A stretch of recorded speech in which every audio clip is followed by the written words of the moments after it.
నమస్కారం, నేను మీ జాహ్నవి. జ్యోతిష్యం, వాస్తు, నిత్యానుష్ఠాన అగ్నిహోత్రపరుడు మన తిరుపతి మూర్తి అవధాని గురువు గారు ప్రతినిత్యము కూడా మనందరికీ విషయ పరిజ్ఞానాన్ని అందిస్తూ ఉంటారు కదా. మరి ఈ రోజు కూడా సరికొత్త విషయ పరిజ్ఞానాన్ని మనందరికీ అందించడం కోసం మనతో ఉన్నారు అవధాని గురువు గారు. మాట్లాడేద్దాం. నమస్తే గురుజీ. ఓం శ్రీ మహాగణాధిపతయే నమః. గురుగారు, సరదాగా ఒక ప్రశ్న అడుగుతా. అంటే సరదా అనే దానికన్నా నిజంగా అవసరం ప్రతి ఒక్క పురుషుడికి, ప్రతి ఒక్క స్త్రీకి ఈ విషయం తెలుసుకోవడం, విషయ పరిజ్ఞానం ఉండడం అవసరం. ఏంటంటే ఆ ప్రశ్నకి సమాధానం అయితే ఖచ్చితంగా మీరు మాత్రం బాగా పర్ఫెక్ట్ గా చెప్పగలుగుతారు గురుగారు. 100%. అంటే మీకు నేనేం అడుగుతానో మీకు తెలియదు కాబట్టి సమాధానం అయితే మీకు తెలుసు. ఓకే, ప్రశ్న ఏంటంటే గురుగారు, ఒక భర్త ఒక భార్యను అడుగుతూ ఉన్నాడంట. ఏమని అంటే, అందరూ భార్యలు దాదాపుగా సౌభాగ్యం బాగుండాలని, భర్త ఆయురారోగ్యాలతో ఉండాలని చక్కగా ఉపవాసాలు, పూజలు, వ్రతాలు, నోములు అన్నీ చేస్తూ ఉంటారు. అయితే ఈ భార్య చేయట్లేదంట, ఇవేమి చేయట్లేదు. కానీ భర్త బాగుండాలని భర్త నార్మల్గా యాజ్ యూజువల్ రెగ్యులర్ పనులు చేసుకుంటూ హ్యాపీగా భర్తను బాగా చూసుకుంటూ ఉంది. వాళ్ళందరూనేమి ఇవన్నీ చేస్తున్నారు. అయితే ఈ భర్తకి డౌట్ వచ్చిందంట. వీళ్ళందరూ చక్కగా ఇన్ని వ్రతాలు, ఇన్ని పూజలు, ఇన్ని నోములు ఇన్ని చేస్తున్నారు, భర్త బాగుండాలని ఏనాడన్నా నువ్వు నా కోసం ఒక్క పూజన్నా చేసావా, ఒక వ్రతం అన్నా చేసావా అని అడుగుతున్నాడంట. అయితే ఇక్కడ నాకు వచ్చిన సందేహం, ఇది రీసెంట్గా నేను విన్న డైలాగ్. అయితే ఇక్కడ నాకు వచ్చిన సందేహం ఏంటి అంటే, భర్త బాగుండాలి అంటే, భర్త తను సౌభాగ్యంగా ఉండాలి అంటే ఖచ్చితంగా పూజలు, వ్రతాలు, నోములు, ఉపవాసాలు ఇవి చేస్తేనే అవుతుందంటారా? భర్తను చూసుకుంటే సరిపోదంటారా? మీరు సరదాగా ఒక ప్రశ్న కదా, చిన్న సరదాగా ఒక సమాధానం చెప్తాను, తర్వాత అసలు దాంట్లోకి వెళ్దామండి. అలాగే గురుగారు. ఒకతనికి వివాహం అయింది. భార్య చాలా ఉత్తమురాలు, ఏది చెబితే చేస్తూ ఉంటుంది. బయటికి వెళ్ళి చూస్తుంటాడు, ఒక మాటకి 10 మాటలు అంటూ ఉంటారు. వీడికి ఇంట్లో ఇబ్బంది పడుతుంటాడు. ఏ మాట మాట్లాడినా ఎదురు చెప్పదు. ఎందుకు ఒక మాట కూడా ఇది కావాలి అది కావాలి అడగదు ఏంటని చెప్పి బ్రహ్మదేవుడి కోసం తపస్సు చేస్తే బ్రహ్మదేవుడు వచ్చాడు.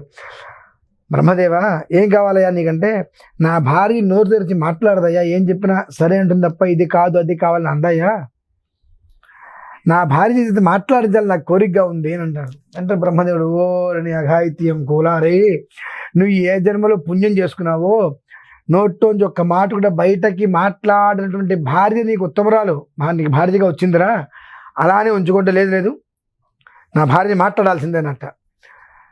మళ్ళీ నోరు మూయించడం నా తరం కాదయ్యా, అందుకు ఇష్టమైతే కానీ నీ దగ్గర నేను ఎందుకు వస్తా అన్నట్ట. తథాస్తు అన్నాడు. ఇక అప్పటి నుంచి మొదలైంది. భార్యలు నోరు తెరిస్తే ఎలా ఉంటుంది అంటే మీరు సరదాగా నరకప్పుడు చెప్తున్నాను అమ్మా ఇది. కానీ అమ్మా, వాస్తవంగా కూడా పురుషుడి యొక్క ప్రశాంతతని కోరేటువంటి స్త్రీ ఎవరైనా సరే పురుషుని సవ్యంగా చూసుకుంటే చాలమ్మా. ఏ పూజలు పునస్కారాలు ప్రత్యేకంగా చెప్పబడలేదు. ఏ పూజలైనా పునస్కారాలైనా వాడే చేసుకోవాలి. ఎందువలన, తెల్లవారులు వస్తే రోడ్డు ఎక్కేది ఎవరండి?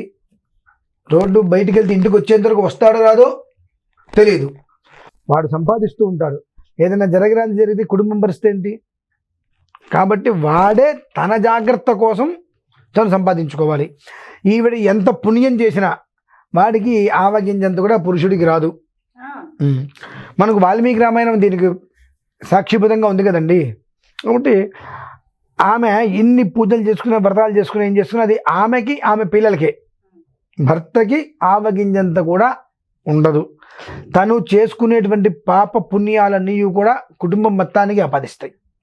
అంటే తను అంత పుణ్యం చేస్తే అతనికి మిగిలేది ఇంతే పుణ్యం. అంటే 100% పుణ్యం చేస్తే అతనికి మిగిలేది సుమారుగా ఒక 20%. మిగిలినటువంటి 80% భార్యకి పిల్లలకి వెళ్ళిపోతుంది. అతను పాపం చేస్తే ఆ పాపం 80% అతనికి వస్తుంది, 20% పిల్లలకి వెళ్తుంది. ఎందువలనంటే కుటుంబాన్ని పోషించవలసిన బాధ్యత పురుషుడిది. కాబట్టి స్త్రీకి ఎప్పుడూ కూడా ఉపవాసాలు ఉండాలనేటువంటిది ఎక్కడా కూడా చెప్పబడలేదమ్మా. 2, తల్లి తండ్రి ఉన్నప్పుడు పిల్లలు ఉపవాసాలు ఉండకూడదు. ఈ మధ్యన ఫ్యాషన్ కూడా అయిపోయిందమ్మా కొంతమందికి. కార్తీక మాసం వచ్చింది, ఏకాదశి వచ్చింది, అమావాస్య వచ్చిందని చెప్పి ఒక్క ఏకాదశికి మాత్రమే ఒక విధానం ఇచ్చాడు. మినహాయిస్తే ఏకాదశి అన్నా కానివ్వండి, ఏకాదశికి మాత్రమే చంద్రుడికి సంబంధించినటువంటి విధానంలో అది కూడా చంద్ర నక్షత్రం వారు అందరూ కూడా చేయకూడదు మళ్ళీ. చంద్ర నక్షత్రం వారు లేదా చంద్ర మహర్దశి నడుస్తున్న వారు మాత్రమే ఏకాదశి రోజు నాడు నక్షత్ర దర్శనం తర్వాత భోజనం చేయాలనేటువంటిది ఉన్నది మినహాయిస్తే ఇంకా ఎవ్వరికీ కూడా ఉపవాసం చేయమని చెప్పి ఈ వారాలు ఉండాలి. కొంతమంది నేను గురువారం అండి అంటుంటారు. నేను అనుకుంటే కర్మ, ఏం కర్మనా భగవంతుడా, ఇది ఎవడు పుట్టించాడు ఇదంతా కూడా? గురువారం అంటున్నాను, శుక్రవారం అంటున్నాను. భర్త తనంతట తాను నీకు ఏదైనా ఉండాలనిపిస్తే గురువారం శుక్రవారం ఒక వారం స్వామివారికి నమస్కారం చేసుకుని ఉండు అని చెబితే మినహాయిస్తే స్త్రీకి అర్హత లేదండి. తనంతట తను నేను శుక్రవారం ఉంటాను, శనివారం ఉంటాను అంటే సౌభాగ్యాన్ని చేతిలో నాశనం చేసుకోవటమే. అంటే భగవద్ విషయంలో భర్త అనుమతి లేదా అవి చేయకూడదమ్మా. అంటే భర్త శ్రేయస్సు కోరి తను పిల్లల శ్రేయస్సు కోరి ఏదైనా చేసుకోవచ్చు. పిల్లల శ్రేయస్సు కోరి కూడా ఉపవాసాలు ఉండకూడదు. ఆమె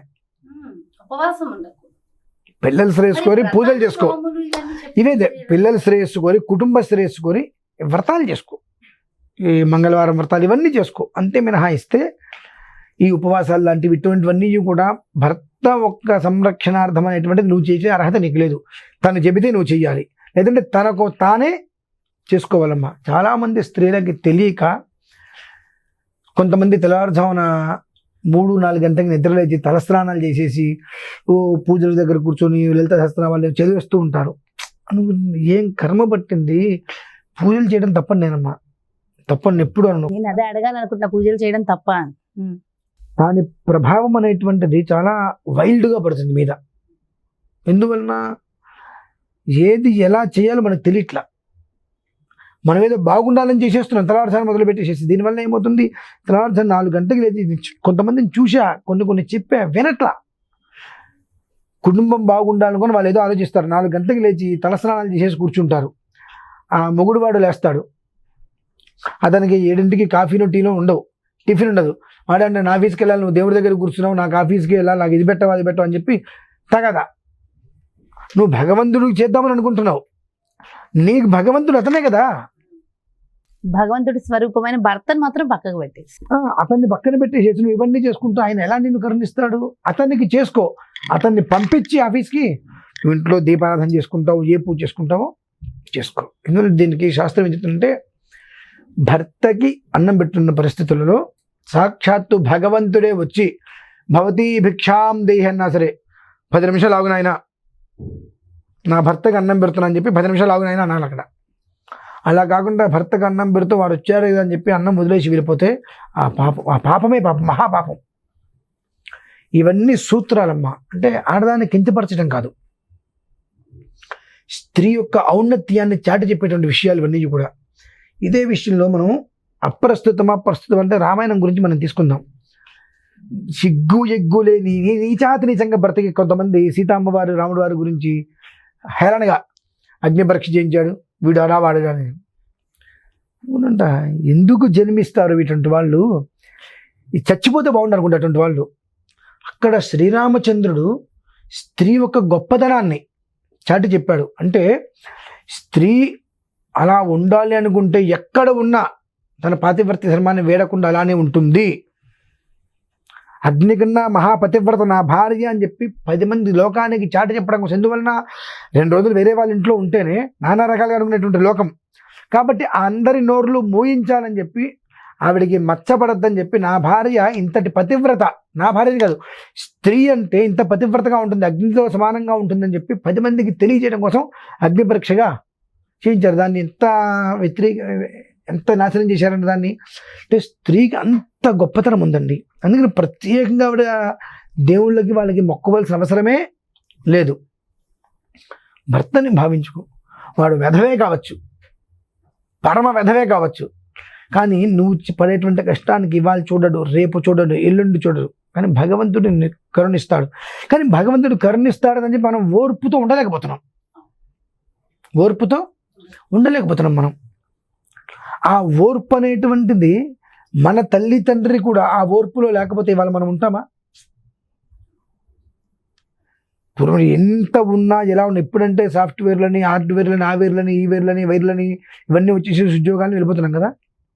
పూర్వంలో ఏం లేవుగా. మరి పూర్వంలో సంతానం బహుసంతానం ఉండేది, ఒకటి సంపాదిస్తే 10 మంది తినేవాళ్ళు. కానీ వాళ్ళ ఇంట్లో 2 సంపాదిస్తున్నా నెలదరికి ఇబ్బందులేగా. ఎక్కడి నుంచి వస్తున్నాయి ఇవన్నీ? మనం కొన్ని ఏదైతే అవసరమో దాన్ని అధిగమించి మనం చేస్తున్నాం.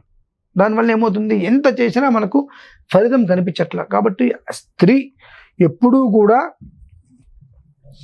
భర్త బాగుండాలని ఇంకోటనో ఉపవాసాలు పనికిరాదు. తన కుటుంబం పిల్లలు అందరూ క్షేమంగా ఉండాలని చెప్పి మాత్రం దీపారాధనలు ఆరాధనలు చేసుకోమనండి. కానీ భర్త బాగుండాలనుకుంటే భర్తకి ఏది అవసరము అనేటువంటిది తనని గమనించుకొని, తనకి నమస్కారం చేసుకొని, తనకు పాలో పెరుగో మజ్జిగో అన్నమో ఏదో పెట్టి అతను ఆఫీస్కి పంపించి అప్పుడు దేవుని దగ్గర కూర్చో. ఇంకేదైనా అలా కాకుండా చేసుకుంటాం. దీపం ఇస్తాం, హారతి ఇస్తాం, ధూపం ఇస్తాం, నైవేద్యం పెడతాము, అక్కడ పసుపు రాసుకుంటే ఎన్నో నానా రకాలు చేస్తుంటాం. భర్త వచ్చి ఏమీ అనగానే నేను ఇప్పుడు మాట్లాడిన పూజ చేస్తున్నాను, సైకిల్ చేస్తాం. వాడు ఉండటం కోసమే మనం చేస్తున్నాం. వాడు ఉండటం కోసమే మనం చేస్తున్నాం. అంటే ఈ మాట ఎందుకు చెప్పాల్సి వస్తుందంటే, ఒకనొక టైంలో మా నాన్నగారి దగ్గర నాకు ఇదే ప్రశ్న వచ్చిందండి. జపం చేసుకుంటాను కూర్చొని, మూర్తి అని పిలిచారు. సంధ్యావం చేసుకుని జపం చేసుకుంటాను, కదలట్లా. మళ్ళీ మూర్తి అని పిలిచారు, పలకల. మళ్ళీ పిలిచారు, పలకల. మా వాళ్ళు జపం చేసుకుంటారని చెప్పారు. ఆహా, చక్కగా కూర్చోబెట్టి ఎరా ఏం చేస్తున్నారు అన్నారు. జపం చేసుకుంటాను అన్నాను. పిలిచి అనిపించిందంటే వినిపించింది, మరి ఎందుకు అట్లా జపం చేసుకుంటాను అన్నా. సరే ఏం మాట్లాడలేదు. సాయంత్రం మళ్ళీ జపం చేసుకుంటాను, పిలిచారు, పలకరా. అరే నా తేను జపం రా అన్నారు. తప్పని లేచి అక్కడి నేను. అప్పుడు అన్నారు, నాన్న ఎప్పుడో గుర్తుకుని నువ్వు ఏ పూజ చేస్తున్నావు, ఏ వ్రతం చేస్తున్నావు, అటు అమ్మ కానీ నాన్న కానీ పిలిచారంటే అర్థాంతరంగా దాన్ని వదిలేసి అక్కడికి వెళ్ళాలి. అలానే స్త్రీ ఏ పని చేస్తున్నా భర్త పిలిచారంటే అర్థాంతరంగా వదిలేసి వెళ్ళిపోవాలి. అలానే పురుషుడికి ఆ స్త్రీ అన్నం పెడుతున్నప్పుడు, భర్తకి భార్య భోజనం పెడుతున్నప్పుడు ఎవరు పిలిచినా సరే, ఆయన ఆగు అక్కడ 10 నిమిషాలు, నా భర్తకి నేను అన్నం పెడుతున్నా అని చెప్పగలిగిన రోజు నాడు ఆ స్త్రీకి ఉన్నటువంటి గొప్పతనమే వేరయ్యా అని చెప్పబడిందండి. నేనే ఇవన్నీ ఏమక్కర్లేదమ్మా. స్త్రీకి భర్తని చూసుకోగలిగితే భగవంతుడు ఇంట్లో వచ్చి కూర్చుంటాడు. భర్తని పక్కన పెట్టి నేను పూజలు చేస్తా, పునస్కారాలు చేస్తా, తెల్లవారు 4 గంటలకు మడి కట్టుకుంటా అంటే, మన 24 గంటలు మడిలో కూర్చుంటే వాడి పరిస్థితి ఏంటి? ఇక్కడే కదండి, ఇంత పూజలు చేస్తున్నావు, పట్టించుకోవాల్సిన పట్టించుకోవట్లేదు, కుటుంబం ఏమవుతుంది? విచ్ఛిన్నమవుతుంది. వాడికి ఎప్పుడైతే కనుక, అంటే నేను అనకూడదు ఈ మాట, నువ్వు ఇంట్లో ఎప్పుడైతే కనుక మడి ఆచారం నువ్వు ఎంతవరకు ఉండాలి, నీ మడి ఎంతవరకు అంతవరకే ఉండాలి. ఇంట్లో మడి వ్యవహారం పురుషుడు ఉండాలి, స్త్రీ కదమ్మా. అతను ఇంట్లో మడి కట్టుకొని దీపారాధన చేసుకొని నమస్కారం చేసుకొని వెళ్ళాలి. తర్వాత నీ ఇంట్లో నువ్వు పని చేసుకోవాలి. అట్లా కాకుండా స్త్రీ ఎప్పుడైతే తలస్నానాలు చేసుకుంటూ మడి అని పెట్టుకుంటూ ఆ కాఫీ తీసుకెళ్ళాలి, పెట్టి మీరు స్నానం చేయండి, నేను టిఫిన్ పెట్టను, ఇటువంటి మాటలు అంటే, ఎప్పుడైనా వాడికి మండి కనుక ఒక్కసారి నేను బయట టిఫిన్ చేద్దామని అనుకుని అలవాటు పడ్డాడంటే అక్కడి నుంచి మొదలు ఇంకా బయట విషయాలు, అక్కడి నుంచి మొదలుకొని కుటుంబం రోడ్డు మీద పాలయ్యే వరకు కూడా వారి జీవితం వచ్చేస్తుంది.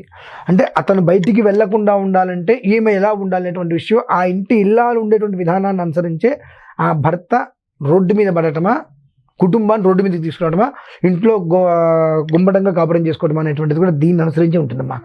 చాలా చాలా సవివరంగా వివరించారు గురుగారు. Thank you so much. నమస్కారం.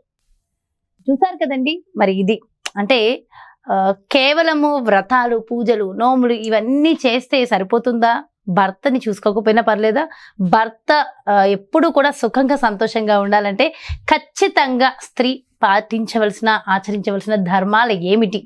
చాలా చాలా సవివరంగా వివరించారు కదా గురువు గారు. మరో చక్కటి ప్రత్యేకమైన కార్యక్రమంతో మళ్ళీ మీ ముందుకు చేస్తాను. నమస్తే.